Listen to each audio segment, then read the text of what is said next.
मंगला विद्या मंदिर के सभी छात्रों को आपकी हिंदी की शिक्षिका लोना का नमस्कार।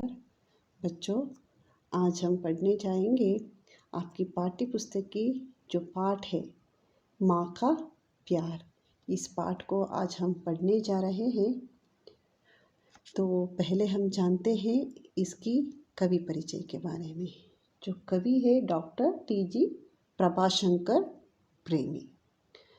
Doctor T.G.. प्रभाशंकर प्रेमी बेंगलुरु विश्वविद्यालय से हिंदी के सेवानिवृत्त प्रोफेसर हैं। प्रभाशंकर प्रेमी ने 45 वर्षों से हिंदी साहित्य के क्षेत्र में काम किया हुआ है और 60 से अधिक पुस्तकें हिंदी और कन्नड़ में लिखी हैं। वर्तमान में डॉक्टर प्रभाशंकर बेंगलुरु से त्रैमासिक मार्ग के मुख्य संपादक हैं। बिहार के भागलपुर में विक्रमशिला हिंदी विद्यापीठ द्वारा डॉक्टरेट की उपाधि से विभूषित भी किया गया है उनको। उन्होंने हिंदी कन्नड़ पारस्परिकता वचन का कन्नड़ से हिंदी में एक संपादिक अनुवाद भी किए गए हैं। साहित्य जैसे कि जैन साहित्य में 9वीं शताब्दी के शास्त्रीय जो कन्नड़ गद्य का एक अनुवाद भी किए गए हैं। तो ये हुआ इनका व्यक्ति परिचय। तो आगे हम चलते हैं हमारी कविता की तरफ। जैसे कि माँ का प्यार। जैसे पहले मैं इस कविता को एक बार पढ़ूंगी, तो आप भी देख लीजिए। आपका टेक्स्ट बुक पेज नंबर 96 में है। जो पाला पोसा मेरी माँ ने, पग पग पर संभाला माँ ने। उंगली पकड़कर लिखना सिखाया, खाकर टोकर उठना सिखाया। माँ ही पहली गुरु है मेरी, घर ही पहला गुरुकुल है। सदा बसी है माँ की मूरत, कैसे भूलूं माँ की सूरत। माँ की ममता, माँ का प्यार, उसका कोई आर ना पार।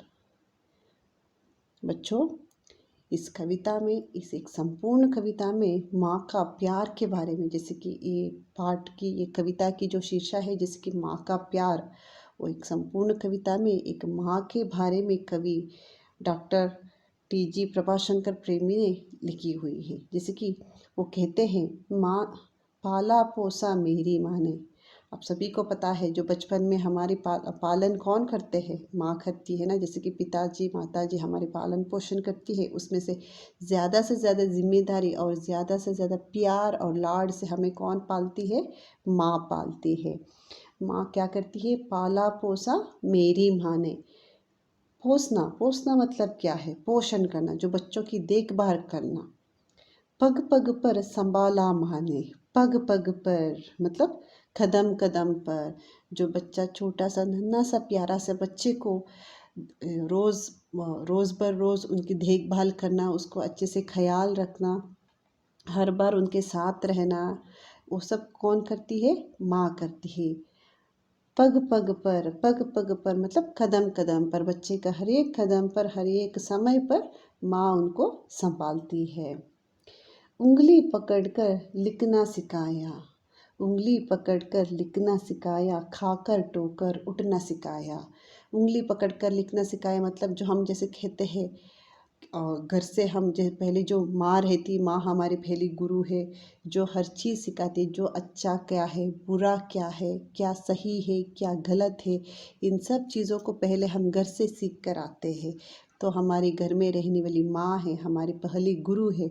वो हमें हर चीज़ अच्छाई को, हर जो हमसे जो भी गलत होता है तो भी उन सब चीज़ों के बारे में हमको जानकारी देती है। ऐसे मत करो, ये गलत है, नहीं तो कुछ अच्छा काम करेगा तो शाबाशी देती है ना।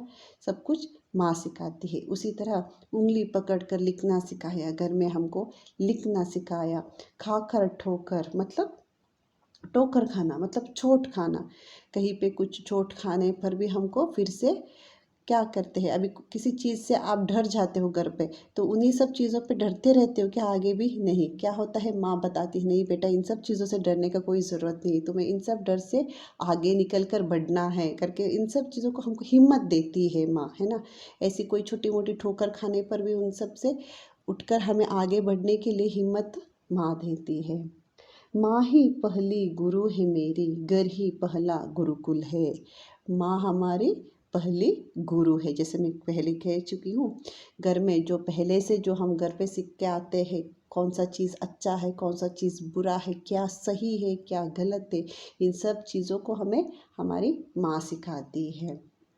घर ही हमारा पहला गुरुकुल है। गुरुकुल मतलब विद्यालय, मतलब विद्या सीखने का जगह, विद्या सीखने का केंद्र। जो विद्यालय होता है, जो पहला हमारा जो स्कूल क्या होता है, घर होता है। तो इसीलिए कहते हैं घर ही पहला गुरुकुल है और माँ ही पहली गुरु है।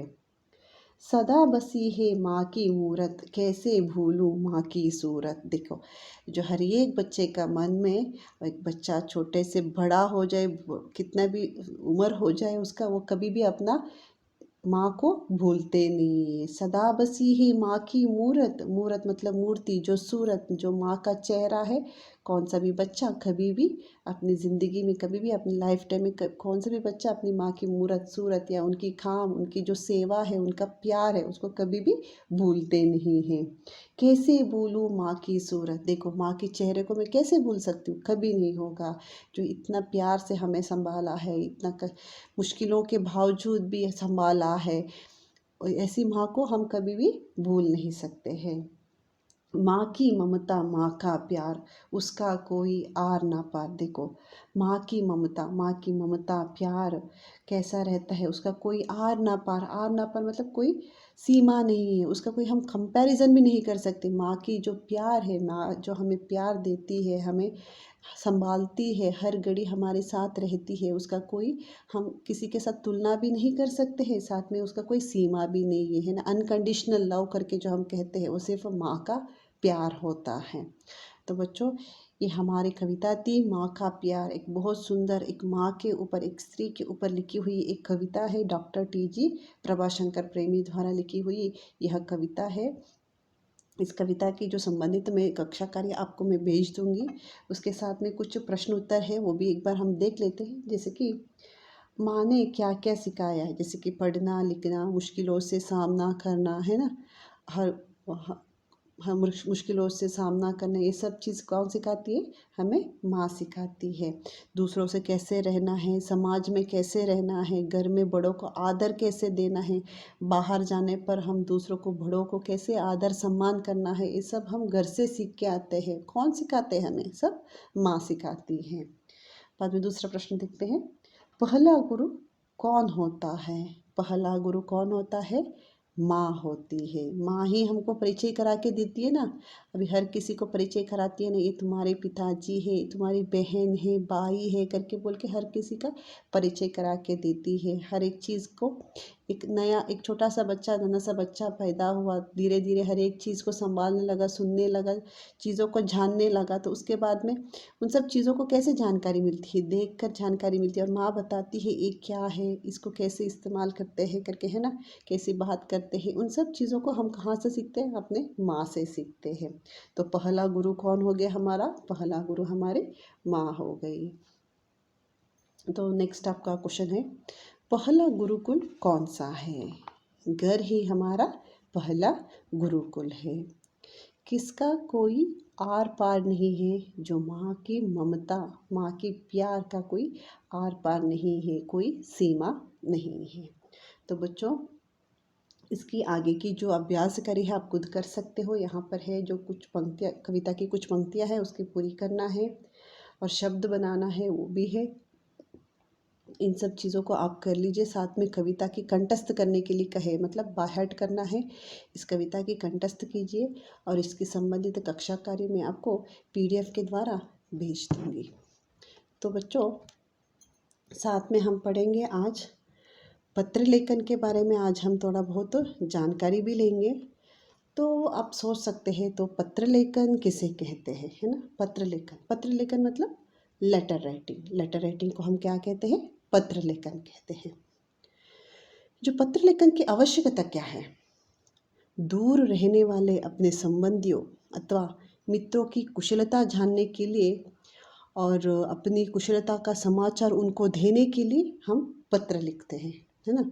आजकल हमारे पास बातचीत करने के लिए, हालचाल जानने के लिए अनेक आधुनिक साधन हैं, जैसे कि टेलीफोन है, मोबाइल फ़ोन है, ईमेल है। जैसे कि मैसेजेस भेज के हम एक दूसरे से पूछते हैं तुम कैसे हो, मैं अच्छी हूँ, इन सब चीज़ों के बारे में हम बोलते हैं।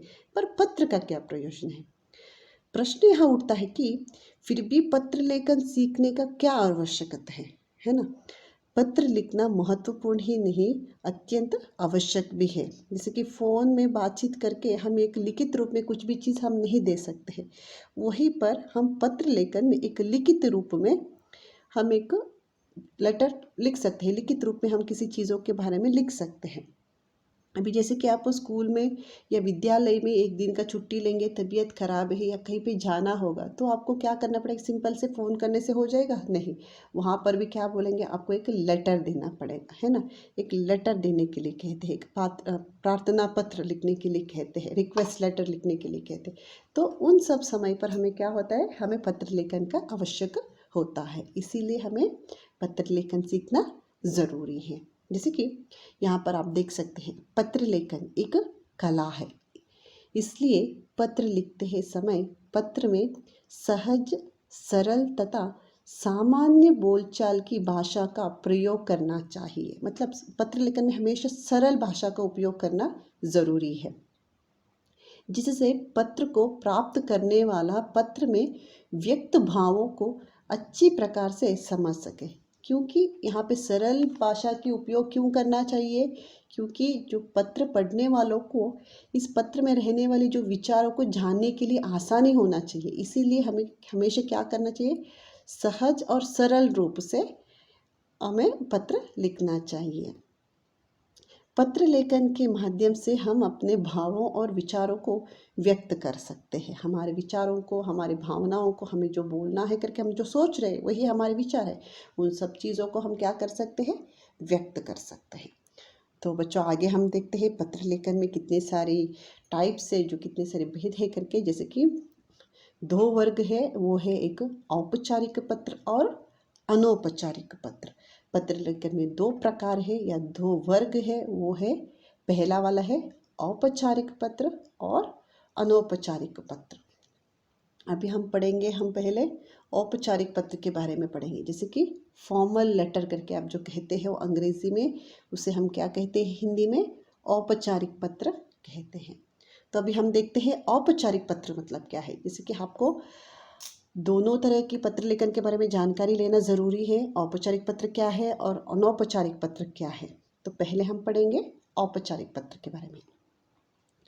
औपचारिक पत्र उन्हें लिखा जाता है जिनसे हमारा कोई निजी संबंध ना हो। देखो, पर्सनल रिलेशनशिप ना हो, मतलब जैसे कि हम वो फैमिली मेम्बर्स को या फ्रेंड्स को जो लिखते हैं वो औपचारिक पत्र नहीं है, ठीक है। जो निजी संबंध मतलब जो क्लोज रिलेशनशिप नहीं होता है। व्यवसाय के संबंधी या प्रधानाचार्य को लिखे प्रार्थना पत्र, जो व्यवसाय मतलब जो कुछ ऑफिशियल लेटर्स हो सकता है, या प्रधानाचार्य जो अपने स्कूल के लिए, जैसे मैंने कहा छुट्टी के लिए जो आप लेटर लिखते हो, वो भी औपचारिक पत्र में आता है। उसके साथ में आवेदन पत्र, सरकारी विभागों को लिखे गए जो कोई भी सरकारी दफ्तरों में लिखने वाले जो कुछ रिक्वेस्ट लेटर हो सकता है, संपादक के नाम पत्र आदि औपचारिक पत्र कहलाते हैं। कोई न्यूज़पेपर के लिए या कहीं भी जो गवर्नमेंट ऑफिस के लिए जो आप पत्र लिखते हो, वो सब क्या है? औपचारिक पत्र है। औपचारिक पत्रों की भाषा सहज और शिष्टापूर्ण होती है। मतलब औपचारिक पत्र में क्या होता है? सहज, कॉमन वर्ड्स होता है और हमेशा स्टैंडर्ड वर्ड्स हमें यूज़ करना पड़ता है। मतलब नीट, जो अभी हम अपने दोस्तों के लिए या अपने माता पिता के लिए जो पत्र लिखते हैं उसमें से हम थोड़ा बहुत प्यार भरा बातें कर सकते हैं, पर यहाँ पर ऐसे कुछ नहीं होगा। यहाँ पे आपको जो खट्टू-खट बातें लिखना पड़ता है। इन पत्रों में केवल काम या अपनी समस्या के बारे में ही बात कही जाती है। देखिए, इन पत्रों में क्या होता है? केवल जो आपको बोलना है उतना बोलकर वहाँ पर या आपका जो समस्या है उन समस्या के बारे में आपको बोलना होता है। तो देखते हैं जो औपचारिक अनौपचारिक पत्र के बारे में। अनौपचारिक मतलब क्या है? Informal letter. अनौपचारिक पत्र उन लोगों को लिखा जाता है जिनसे हमारा व्यक्तिगत संबंध रहता है। व्यक्तिगत मतलब पर्सनल रिलेशनशिप जो रहता है, जैसे कि माता पिता, जो आपके भाई बहन होंगे या दोस्त होंगे उनको, या आपके चाचा चाची, किसी को रिलेटिव्स को जो लेटर लिखते हो, वो सब औपचारिक पत्र है। औपचारिक पत्र अपने परिवार के लोगों को, जैसे माता पिता, भाई बहन, सगे संबंधी और मित्रों को उनका हालचाल पूछने के लिए, निमंत्रण देने और सूचना आदि देने के लिए लिखे जाते हैं। जैसे कि अपना बर्थडे के लिए इनवाइट करना है या किसी के शादी के लिए इनवाइट करना है, उन सब चीज़ों के लिए हम क्या करते हैं? अनौपचारिक पत्र का सहायता लेते हैं। इन पत्रों में भाषा के प्रयोग में थोड़ी डील की जा सकती है। देखिए यहाँ पे डील की जा सकती है क्योंकि भाई थोड़ा बहुत लीनियन दे सकते हैं, क्योंकि हम अपने रिलेटिव्स को या अपने जान पहचान वाले को जो लेटर लिख रहे हैं, तो इसीलिए थोड़ा बहुत डील रहता है। इन पत्रों में शब्दों की संख्या असीमित होती है। मतलब जो लेटर फॉर्मेट रहता है, उसके बाद में जो लेटर ऑफ द बॉडी जो हम कहते हैं, उसमें आप विषय को ज़्यादा से ज़्यादा एक्सप्लेन कर सकते हो, ज़्यादा से ज़्यादा विषय के बारे में आप लिख सकते हैं। ये सिर्फ अनौपचारिक पत्र में। अनौपचारिक पत्र मतलब क्या है? जो आपने दोस्तों को या अपने रिश्तेदारों को जो लिखते हो, वो है अनौपचारिक पत्र। औपचारिक पत्र मतलब जो ऑफिशियल लेटर जो आप कहते हो, चिट्ठी पत्र, उन सब औपचारिक पत्र में आता है। तो आगे हम देखते हैं बच्चों, औपचारिक पत्र। औपचारिक पत्र में रहने वाले कुछ स्टेप्स, हमेशा इन स्टेप्स को आपको हमेशा याद रखना चाहिए। यहाँ पे 7 अंग होता है, 7 स्टेप्स होता है। इन 7 स्टेप्स के बारे में आपको हमेशा याद रखना चाहिए। हमेशा एग्ज़ाम में भी जब मार्क्स देते हैं, इन्हीं 7 स्टेप कंप्लीटली क्लियर रहने पर पूरा का पूरा अंक आपको मिलता है। नहीं पर कहीं ना कहीं पर गलतियाँ होने पर आपके मार्क्स में कटौती होती है। जैसे कि पहला है जो हम लिखते हैं सेवा में, लिखकर पत्र प्रापक का पदनाम तथा पता लिखकर पत्र की शुरुआत करें। जो आपको पहला क्या करना है, सेवा में लिखकर आप किसको पत्र लिख रहे हैं, जो विद्यालय के जो प्रिंसिपल या प्रधानाचार्य के जो लिख रहे हैं, तो उनका वहाँ पर नाम लिखना ज़रूरी है। जैसे कि आगे विषय, जिसके बारे में पत्र लिखा जा रहा है उसे केवल एक ही वाक्य में शब्द संकेतों में लिखे। मतलब सेकेंड पार्ट होगा, सेवा में लिखने के बाद में आपका सेकेंड पार्ट क्या होगा? विषय होगा। लेटर किस चीज़ के लिए लिख रहे हो, विषय क्या है? छुट्टी पत्र है या कहीं पे, या वही छुट्टी पत्र, जैसे कि या ऑफिशियल लेटर्स के लिए जो कुछ काम करने के लिए सरकारी दफ्तरों में जो कुछ दिए हैं, तो वो लेटर है। मतलब वो विषय में एक वर्ड में आप एक लेटर में जो एक सेंटेंस लिखते हो, उस सेंटेंस में पता चलता है। नेक्स्ट है थर्ड पॉइंट है संबोधन। जैसे कि जिसे पत्र लिखा जा रहा है या उन्होंने जैसे बोलते हैं महोदय, महोदया, माननीय आदि शब्दों से, आदि शब्दों को प्रयोग करना है, वो संबोधन करना है। ठीक है, ये आपका थर्ड पॉइंट हो गया। जो नेक्स्ट है वो है विषय वस्तु। फोर्थ पॉइंट है विषय वस्तु। जैसे इसे 2 अनुच्छेदों में लिखा जा सकता है। विषय वस्तु मतलब लेटर का बॉडी रहता है। जैसे कि पहला अनुच्छेद में शुरुआत हम कैसे करते हैं, सविनय निवेदन यहाँ है कि, से वहाँ से शुरू करना चाहिए। मतलब सविनय निवेदन यहाँ है कि से हमें वाक्य का आरंभ करना चाहिए। फिर अपनी समस्या के बारे में आपको लिखना है। उसके बाद में दूसरा अनुच्छेद है कि नेक्स्ट लिखना है आपसे विनम्र निवेदन है कि, ऐसे करके लिखकर आप अपने जो उनसे जो क्या अपेक्षा करते हो, उन सब चीज़ों के बारे में आप लिख सकते हो। तो नेक्स्ट पॉइंट हमारा है, जैसे कि 5th पॉइंट है हस्ताक्षर व नाम, सिग्नेचर। हस्ताक्षर मतलब सिग्नेचर। धन्यवाद, धन्यवाद का आपको ऐसे लिखना पड़ेगा, या कष्ट के लिए क्षमा जैसे शब्दों का प्रयोग करना चाहिए। और अंत में भावधीय, भावधीय जैसे लिखकर आपको हस्ताक्षर, आपको साइन करना ज़रूरी है। ठीक है, अपना नाम लिखना ज़रूरी है। उसके बाद में आता है 6th पॉइंट है प्रेषक का पता। जो शहर का, मोहल्ला या इलाका कहाँ से लिख रहे हो करके अपना पूरा, आपके बारे में पूरा डिटेल में लिखना पड़ता है। अपना जगह का नाम सब लिखना पड़ता है। लास्ट में 7th पॉइंट है दिनांक। जो डेट मेंशन करना होता है, किस दिन आप पत्र लिख रहे हो। ये हो गया आपका 7 पॉइंट्स बच्चों। इन 7 पॉइंट्स को अच्छे से याद रख लीजिए। फिर से एक बार देख लीजिए सब पॉइंट्स को, मैं एक बार ऐसे पढ़ती जाऊंगी। जैसे कि पहला होगा सेवा में, उसके बाद में है विषय, उसके बाद में संबोधन करना है, जो महोदय या महोदय करके संबोधन करना है। उसके बाद में विषय वस्तु लिखने हैं। विषय वस्तु में 2 पार्ट आता है, मतलब लेटर ऑफ द बॉडी, जो बॉडी आता है, लेटर बॉडी आता है, उसमें 2 पार्ट आता है। उसके बाद में हस्ताक्षर मतलब सिग्नेचर होगा। उसके बाद में प्रेषक का पता, लास्ट में आखिर में होगा दिनांक। तो अभी हम एक बार देखते हैं फॉर एग्जांपल लेटर कैसे रहता है करके, जो औपचारिक पत्र को मैं आज पढ़ाने वाली हूँ केवल।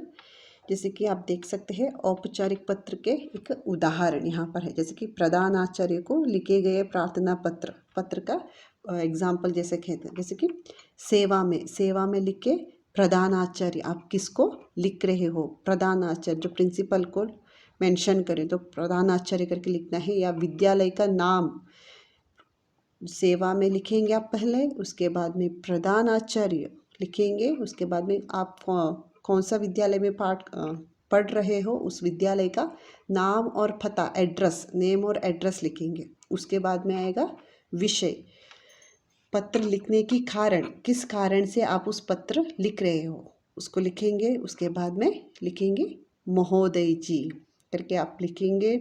उसके बाद में है जो पहला अनुच्छेद और दूसरा अनुच्छेद कैसे लिखना है आपको, तो उसी तरह से लिखना है। और आपका आखिर में क्या होगा, आपका आज्ञाकारी या आज्ञाकारी शिष्य होगा। उसके बाद में आपका क्लास, आप कौन से कक्षा में पढ़ रहे हो, लास्ट में आएगा, सॉरी उसके पहले आएगा आपका सिग्नेचर आएगा। उसके बाद में आपका क्लास आएगा। उसके बाद में आखिर में आप क्या लिखेंगे, दिनांक, डेट लिखेंगे, किस दिन पर आप लेटर सबमिट कर रहे हो उस दिन का आप दिनांक लिखेंगे। जो और एक चीज़ है बच्चों, आप यहाँ पे आगे देख सकते हैं। जैसे कि यहाँ पर है एक एग्जाम्पल है, दीदी या बहन की शादी पर अवकाश के लिए आवेदन पत्र या प्रार्थना पत्र, मतलब अपनी बहन की शादी के लिए एक लेटर लिखने के लिए दिए हैं। आप यहाँ पे लेटर बॉडी देख सकते हैं। मेन में 4 पार्ट में उसको कट कर चुकी हूँ, जैसे कि अलग अलग रंगों में बना चुकी हूँ। और एक हमेशा लेटर लिखते वक्त या पत्र लिखते वक्त याद रखना है कि आप हमेशा वो पूरा का पूरा पत्र एक ही पेज में लिखना है। आधा पार्ट एक पेज में लिखा, बाकी का आधा पार्ट और एक पेज में, ऐसे कभी नहीं होना चाहिए। औपचारिक पत्र जब भी आप लिखते हो तो आपको क्या करना है, आपको पूरा का पूरा लेटर एक ही पेज में आने के जैसे उसी हिसाब से आपको लिखना है। क्योंकि विषय बहुत छोटा रहेगा, ऑफिशियल लेटर रहेगा, तो इसीलिए विषय तो बहुत छोटा रहेगा। तो एक ही क्या बोलते हैं, एक ही पेज में लिखने के हिसाब से आपको लिखना पड़ेगा। जैसे कि यहाँ पर देखिए, पहले है सेवा में आया प्रधानाचार्य महोदय, एक स्कूल का नाम लिखा है वहाँ पे। उसके बाद में दिल्ली का एड्रेस, जैसे फॉर एग्जांपल मैंने दिया है, आप अपने यहाँ पे बेंगलुरु का एड्रेस लिख सकते हो, लिख लिया। उसके बाद में पहले देखिए DAV स्कूल का नाम है वो, उसके बाद में दिल्ली जो जगह का नाम है।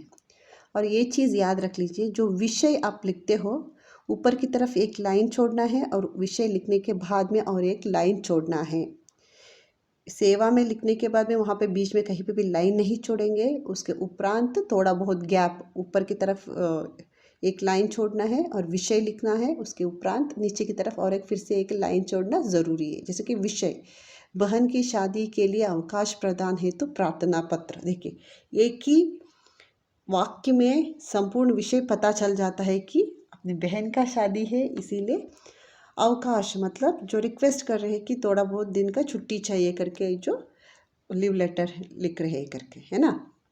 उसके बाद में लिख रहे हैं महोदय, देखिए महोदय करके लिख के, सविनय निवेदन यहाँ है कि मैं आपके विद्यालय की कक्षा 6वीं का विद्यार्थी हूँ। मेरे घर में मेरी बहन की शादी है, जिसकी दिनांक सो एंड सो, जो दिनांक आप मेंशन करेंगे कितने दिनों से कितने दिन तक का शादी है करके बोल के। उसके बाद में शादी में बहुत से कार्य में मेरा होना अति आवश्यक है, इसी कारण मुझे जो किस दिन से आपको छुट्टी कहाँ तक के लिए चाहिए, कहाँ से कहाँ तक चाहिए। देखिए 10 तारीख का शादी है, 10 तारीख से 10 और 11 तारीख का शादी है, तो यहाँ पे छुट्टी पत्र कितने दिनों के लिए लिख रहे हैं। देखिए 8 तारीख से 12 तारीख तक के लिए छुट्टी लिख रहे हैं। देखिए वैसे लिखकर तक का अवकाश चाहिए। अतः आपसे विनम्र निवेदन है कि आप मुझे अवकाश प्रदान करने की कृपा करें। इसके लिए मैं आपका आभारी रहूँगा। देखिए जो सेकंड लेटर बॉडी का जो मैंने कहा ना, जो पहला पार्ट है सविनय निवेदन, वहाँ से शुरू होता है। वहाँ पर आप अपना विषय लिखेंगे। उसके उपरांत नेक्स्ट पार्ट क्या है, आपसे विनम्र निवेदन है कि आप मुझे अवकाश प्रदान करने की कृपा करें। इसके लिए मैं आपका आभारी रहूँगा। मतलब उनको एक सम्मान देने के हिसाब से हम बात करें, विनम्र कर रहे हैं। तो उसके बाद में धन्यवाद लिखेंगे आप, आपका आज्ञाकारी शिष्य, आपका नाम लिखेंगे। मतलब मैंने जैसे कहा है नाम या सिग्नेचर डालेंगे, आप कौन सी कक्षा में पढ़ रहे हो। उसके बाद में आपका रोल नंबर लिखेंगे, चाहे तो रोल नंबर लिख सकते हैं, नहीं तो आप अपने कौन से कक्षा में पढ़ रहे हैं उसको लिखेंगे। आखिर में लिखेंगे आप कौन से दिन पर उस लेटर को लिख रहे हो, जिस दिन आप सबमिट करोगे उस दिन का लेटर का डेट लिखेंगे। ठीक है, ये रहा आपका लेटर राइटिंग बच्चों। जो फॉर्मल लेटर जो मैंने कहा है कि औपचारिक पत्र जो आप कहते हो, इसके बारे में आज हमने पढ़ाई किया। इसको अच्छे से देख लीजिए। इस वीडियो में मैंने पूरी तरीके से जो लेटर में रहने वाला हर तरीके के जो स्टेप्स है, 7 स्टेप्स बहुत इंपॉर्टेंट है, उन 7 स्टेप्स के बारे में बहुत अच्छी तरीके से बताई हूँ। उन सब चीज़ों को मैं पीपीटी के द्वारा आपको नोट्स बना के मैं भेज दूँगी। तो दोबारा एक बार इस वीडियो को देख लीजिए और 7 स्टेप क्या है, 7 स्टेप में किस तरह से लिखना है, और एक फुल लेटर राइटिंग, एक लेटर किस तरह एक पेज में आता है उसके बारे में भी मैंने आपको दिखा चुकी हूँ ऑलरेडी। तो इसको अच्छे से देख लीजिए और उसको अच्छे से पढ़ लीजिए। चाहे तो आप टॉपिक चेंज करके, या 2-3 दिन का मेरी तबीयत ख़राब होने की वजह से मुझे 2-3 दिन का छुट्टी चाहिए, उसके हिसाब से आप एक अपना ही एक खुद टॉपिक बना के आप लेटर लिख सकते हो। ठीक है बच्चों, तो आशा करती हूँ बच्चों आज की जो पढ़ाई आपको बहुत अच्छे से समझ में आया होगा। अगली वीडियो में मैं अनौपचारिक पत्र के बारे में भी आपको बता दूँगी। तब तक के लिए धन्यवाद।